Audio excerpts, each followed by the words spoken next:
Muy buenas tardes a todos, bienvenidos a esta primera sesión de Sábados de Estadística. Es un placer contar con cada uno de ustedes y espero que tengan un sábado muy divertido, muy provechoso y puedan aprender en esta ocasión. Hoy trataremos el tema de las pruebas de normalidad en el software RStudio. Soy Luis Fernando Parada Huachalla, consultor en investigación de mercados. Hacemos esta transmisión en vivo desde la ciudad de Santa Cruz de la Sierra, en Bolivia. En caso de contactos pueden escribir a statistic@gmail.com, mandar un WhatsApp al más 591 731 00 855 o un mensaje en directo a la fanpage Aula Estadística y con gusto serán atendidas sus consultas o sus comentarios. Las referencias en las que se basa esta sesión están fundamentadas en Aldaz y Uriel, Sánchez y en Johnson y Kubi, más el material que nos brindan las paqueterías de RStudio. ¿Por qué son importantes las pruebas de normalidad? ¿Cuál es el objetivo de aplicar estas? Primeramente, para conocer cuál es la distribución de las variables que nosotros estamos sometiendo a un análisis estadístico específico. También son la base, son el supuesto para aplicar test de hipótesis estadísticos, ya sean paramétricos o no paramétricos. Entre ellos podríamos nombrar la ANOVA, la prueba T, la prueba de Wilcoxon, las pruebas pareadas de TestStudent, entre otras. También es utilizado como supuesto en modelos estadísticos y algoritmos de data mining o machine learning en cuanto a la elección de modelos que sean paramétricos o no paramétricos. Estas pruebas de normalidad son muy utilizadas en lo que respecta a la imputación de valores perdidos. Es decir, cuando tenemos set de datos, bases de datos en donde tenemos valores perdidos, a través de las pruebas de normalidad nosotros podríamos tener ese insumo para ver con qué valor vamos a imputar dichos valores perdidos. En fin, esto es un tema para tratar en una próxima clase. Hay mucho que hablar de este tema. Las pruebas de normalidad van relacionadas a lo que son los análisis de outliers. A través de estas podríamos nosotros llegar a identificar outliers, ya sean univariantes o multivariantes. Entiéndase por outliers como valores atípicos o datos que son atípicos con respecto a la totalidad de valores que hemos observado. Entiéndase por normalidad univariante a aquella distribución que presenta forma de campana de Gauss, como vemos en la gráfica. En caso de no presentarse dicha distribución de normalidad, vamos a entender de que ésta presenta algún sesgo, o no necesariamente presentará este tipo de distribución, como las que observamos en la gráfica. La primera técnica que vamos a aprender el día de hoy es hacer esta inspección visual mediante las gráficas de QQ. Se entiende que hay normalidad univariante cuando los puntos observados están muy próximos a la recta. En caso de que algún punto se alejase, como este caso de acá, estamos en presencia de una distribución que no presenta normalidad univariante y la cual nosotros podríamos afirmar mediante un test de hipótesis de normalidad, que es lo que vamos a aprender en esta sesión. Antes de trabajar en RStudio, estamos utilizando una base de datos hipotética con 25 registros, datos tomados de Santa Cruz y de La Paz en Bolivia, edad de un grupo de consumidores, el precio que pagarían por un producto X, la cantidad que consumen del producto dado este nivel de precio y su edad, y un nivel de ingresos que está medido en bolivianos. Esto yo lo tengo guardado en esta carpeta, Sábados de Estadística, 22 de agosto, disco local D. Doy clic derecho a mi base de datos que está guardada en Excel CSV. Me voy a propiedades y copio la ubicación. Pego en RStudio a través de este comando setwd y tengo cuidado en que estas barras estén inclinadas hacia la derecha. Una vez definido mi directorio de trabajo, corro. Mi base de datos es llamada datos CSV, aquí está el nombre. Entonces yo cuando la importo en R, a través de file, entre comillas, el nombre de la base de datos y la extensión, usando la función readCSV, estoy llamando a mi data frame o a mi marco de datos como datos. Especifico que tiene un título, separadores, punto y coma, y los decimales están expresados en comas. Corro y efectivamente ya se realizó la importación. Tengo la ciudad, la edad, precio, cantidad y los ingresos. Con la siguiente función attach y especificando el nombre de la base de datos a la cual yo llamé datos, voy a hacer una especie de atajo de los comandos. Para que mis códigos no sean muy extensos, podríamos utilizar attach para visualizar o para trabajar de forma más manejable los códigos que hacemos en RStudio. Vamos a la acción entonces. Con estos dos comandos QQnorm y QQline, y dentro de los paréntesis especificando la variable a la cual queremos someter a la prueba de normalidad, yo voy a escoger el tema de la edad. Entonces, ejecutando, podemos obtener la gráfica de QQ. Como vemos, los puntos están muy próximos a la recta, con excepción de aquel que podría ser indicio de que esta variable edad presenta una distribución normal. Más adelante la vamos a confirmar con un test de hipótesis. Voy a medir esta normalidad en la variable cantidad. Entonces simplemente yo agarro y coloco el nombre de la variable de interés, y genero la recta con QQline. Y vemos que los puntos se alejan de la recta. Estamos en presencia de una distribución con no normalidad. Bien, espero que estés disfrutando de este video. Vamos a continuar ahora con los tests de hipótesis. Tenemos este primer test de hipótesis de Shapiro-Wilk. Este test de hipótesis fue lanzado en el año 1965 por los estadísticos Samuel Shapiro y Martin Wilk. Es aplicable a bases de datos con menos de 50 observaciones, y las hipótesis se fundamentan en hipótesis nula, que la variable presenta normalidad, y la hipótesis alternativa no normalidad. Estas son las fórmulas, los estadísticos. Y en el caso de contar con muestras grandes, es decir, 50 o más datos, ocuparemos el test diseñado en los años 60 por Andrei Kolmogorov y Nikolai Smirnov. Estos señores rusos propusieron este test, los cuales vamos a aplicar enseguida en R. Nuestra base de datos solo tiene 25 observaciones, por lo que lo correcto sería aplicar Shapiro-Wilk con la siguiente función shapiro.test. No requerimos paquetería para esta función. Dentro del paréntesis anotamos el nombre de la variable de interés. En este caso vamos a escoger la edad. Observen que el p-value es de 0.68. Este p-value yo debo compararlo con un valor alfa.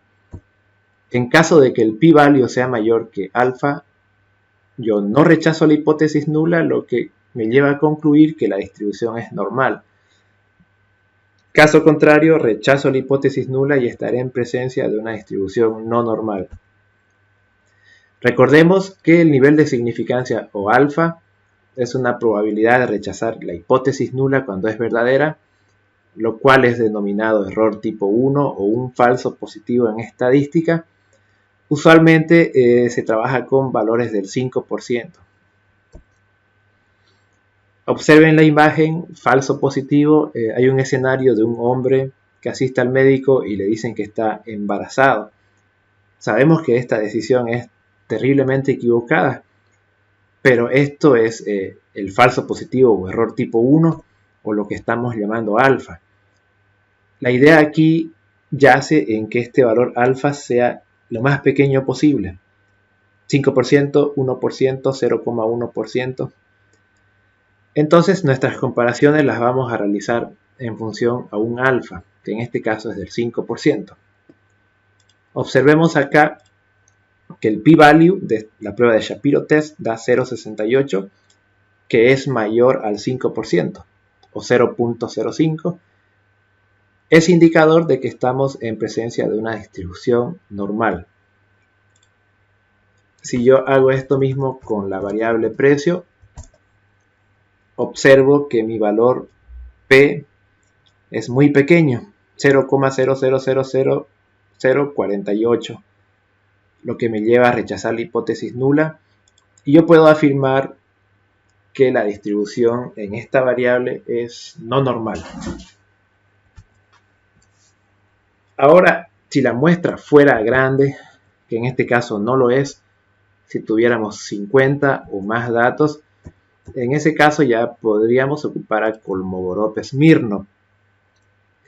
No debemos aplicarlo en esta situación, pero con fines de aprendizaje lo vamos a hacer. El comando es ks.test, el nombre de la variable de interés, coma, entre comillas anotamos pnorm para medir la normalidad. Y nos va a dar el resultado que en este caso no aplica porque este test es diseñado para muestras que sean grandes. Bien, tenemos más test. Tenemos una caja de herramientas para aplicar otros tipos de test. Tenemos primeramente el test de Lilliefors, que fue propuesto por Hubert Lilliefors a finales de 1960. Es una corrección al test de Kolmogorov-Smirnov para muestras de 50 o más datos. También está el test propuesto por Teodoro Anderson y el matemático Darling, que básicamente es una prueba genérica para contrastar si los datos provienen de una distribución específica. Es una derivada de la de Kolmogorov-Smirnov. Es decir, que Lilliefors y Anderson-Darling son pruebas diseñadas para muestras de 50 o más datos, que en este ejemplo que estamos desarrollando no nos sirve, pero que con fines de aprendizaje los vamos a aplicar. Los que sí nos sirven en el caso de muestras pequeñas es el test que es propuesto por Harold Kramer y por Richard Edler von Mises allá en el año 1929. Este test está específicamente diseñado para muestras pequeñas o menores a 30 observaciones. Básicamente se fundamenta en los 4 momentos estadísticos. Y una alternativa al test de Shapiro-Wilk es otro test diseñado por Shapiro-Samuel, el mismo autor de Shapiro-Wilk. 7 años después, en el año 1972, propusieron este otro test con el matemático Francia. Básicamente es una simplificación al test de Shapiro-Wilk. Estamos con Kramer y von Mises y Shapiro-Francia para muestras pequeñas. Llevándolo esto a R, necesitamos el paquete NORTEST. Ustedes deben instalarlo previamente en Tools, Install Packages. Aquí nos va a salir un pequeño cuadrito. Allí debemos anotar este nombre en minúsculas NORTEST y descargarlo. Install y descargan. Una vez esté instalado, corren y es momento de aplicar. Lilliefors es la modificación o la corrección a Kolmogorov-Smirnov. El comando es lili.test, entre paréntesis el nombre de la variable de interés, que en este caso estoy tomando la edad. No vamos a hacer la interpretación porque este test es para muestras de 50 o más, estamos con 25. Sin embargo, ustedes ya están viendo en pantalla el código correspondiente.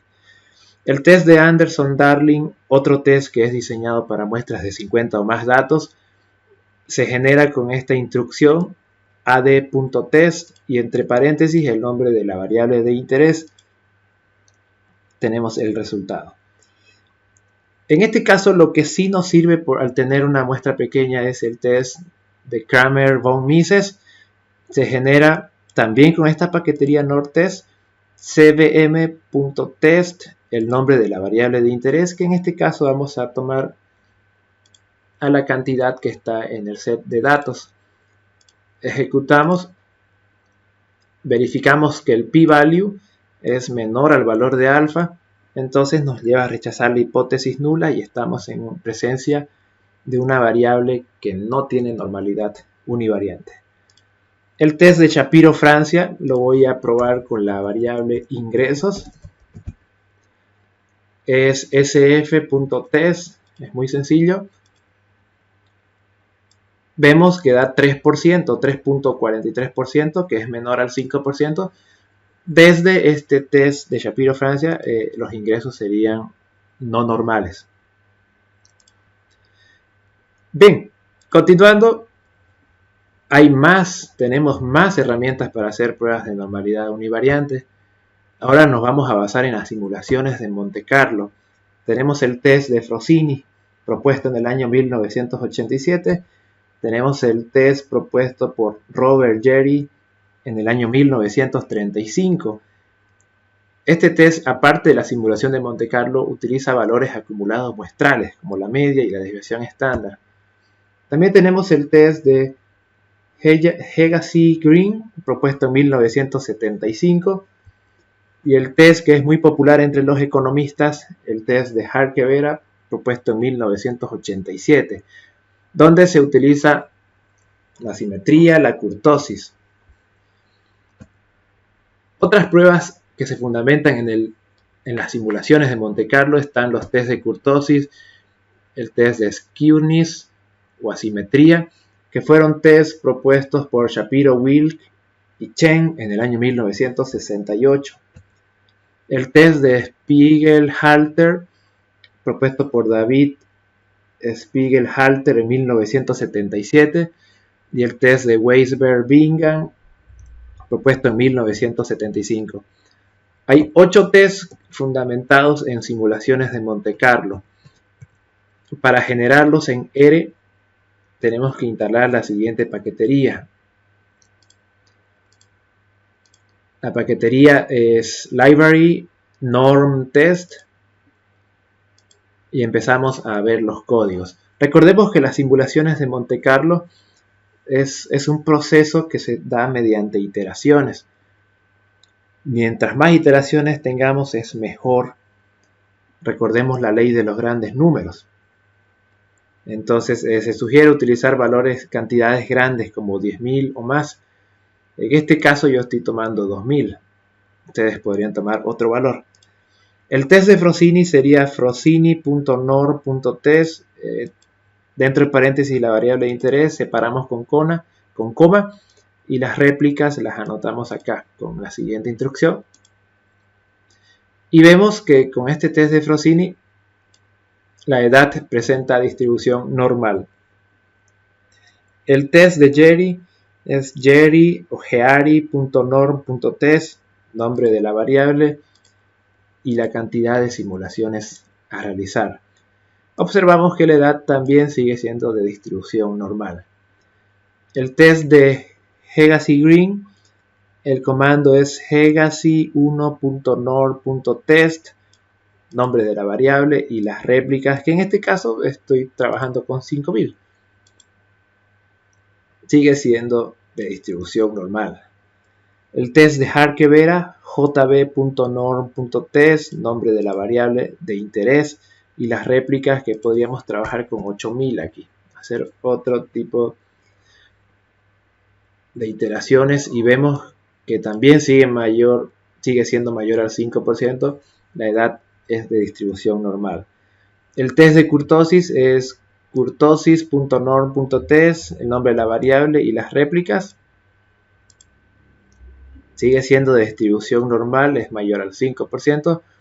Test de asimetría es qnis.norm.test, nombre de la variable y las réplicas. Aquí podríamos cambiar por ingresos para no hacerlo tan monótono y le vamos a colocar 9000 iteraciones. Vemos que es menor al 5%, por tanto los ingresos bajo este test presentan distribución no normal. El test de Spiegel-Halter, Spiegel-Halter.norm.test, el nombre de la variable de interés y las réplicas. Vemos que aquí, en este test en específico, los ingresos sí tienen distribución normal. Y el test de Weisberg-Pingham, WB-norm test, nombre de la variable y las réplicas, en este caso 10.000, confirman que la edad es de distribución normal. Entonces hemos visto algunos tests que se basan en las simulaciones de Monte Carlo. Ustedes son los dueños o pueden elegir cuántas iteraciones van a realizar en dichas simulaciones de test de normalidad. Bien, tenemos otra prueba más de normalidad univariante. Es el test K cuadrado de D'Agostino. Este test fue propuesto por Ralph D'Agostino en 1970 y se basa en la simetría de la variable analizada. La hipótesis nula nos dice que los datos son simétricos y la hipótesis alternativa que los datos son asimétricos o presentan un sesgo. Haciendo esto en R es necesario utilizar la paquetería que ustedes pueden descargarse en herramientas. Library Moments ejecutan y la instrucción es muy sencilla: agostino.test y el nombre de la variable de interés. En este caso vamos a probar con el precio. El precio nos da, el p-value es muy pequeño, menor al 5%, lo que nos lleva a rechazar la hipótesis de normalidad y estamos en presencia de una variable asimétrica o con distribución no normal.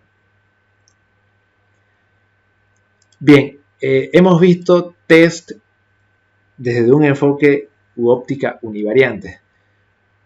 Ahora esto lo vamos a hacer más emocionante, más divertido y lo vamos a llevar a un enfoque de normalidad multivariante.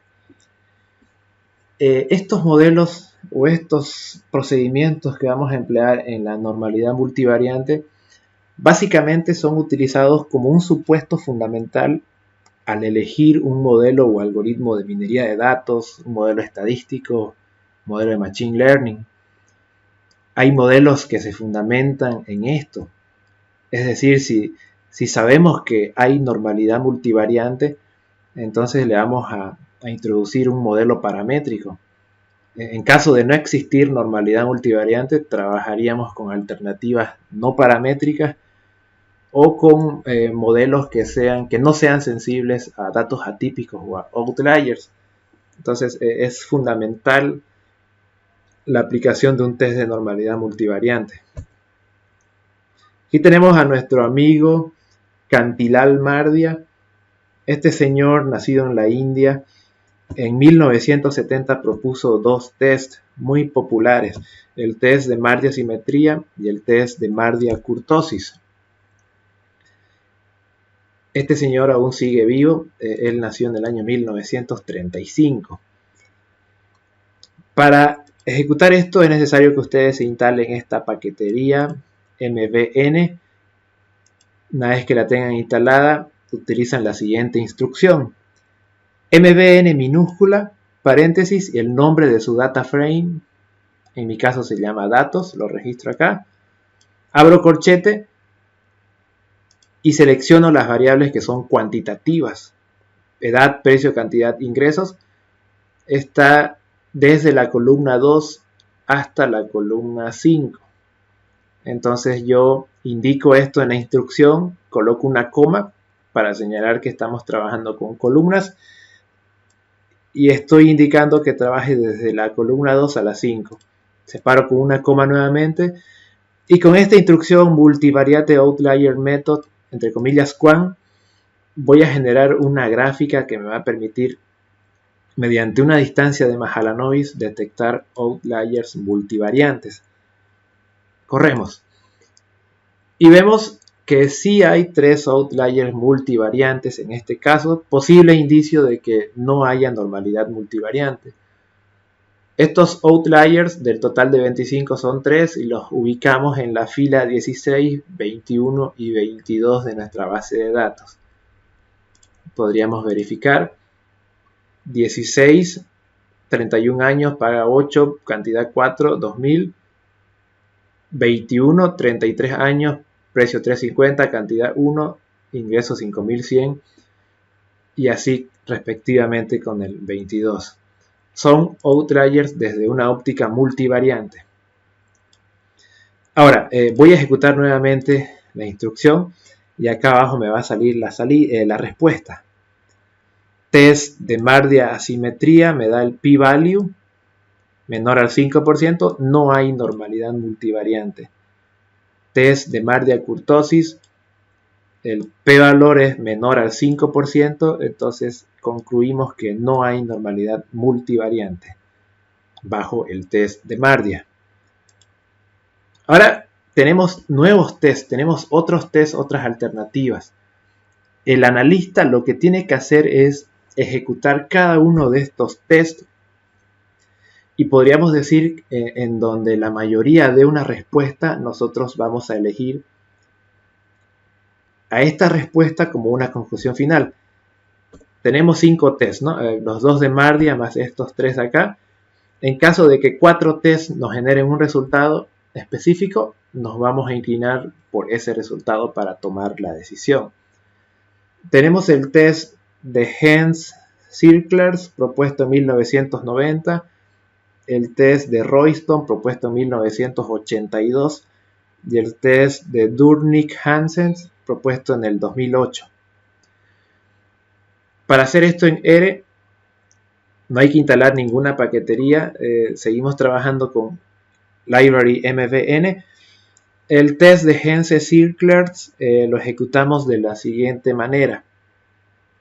La función MVN, la base de datos, las columnas que queremos analizar. Y aquí colocamos MVN test, entre comillas HZ, y nos va a generar el resultado. Ustedes ven que es mayor al 5% y según este test sí hay normalidad multivariante. Vamos a testear con los otros. El test de Royston, la función es la misma. Lo que cambia es el final, Royston entre comillas, ejecutamos. Y observamos que el p-value es menor al 5%.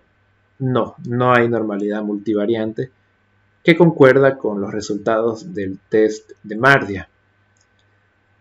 Una última prueba con Durnik-Hansen. La instrucción es la misma, solamente incluimos una D y una H. Corremos y verificamos. El p-value es menor al 5%, no hay normalidad multivariante. El único divergente aquí fue el test de Hens-Zirklers, que sí dijo que hay normalidad multivariante, pero diríamos por mayoría perdió. Durnik-Hansen, Royston y los 2 tests de Mardia confirman que no hay normalidad multivariante, y como analistas nosotros podríamos concluir diciendo que no hay normalidad multivariante. Bien, espero que hubieras pasado un sábado muy agradable, una sesión donde hubieras aprendido algo nuevo, fortalecido tus conocimientos. En caso de que necesites servicios especializados, me podés contactar.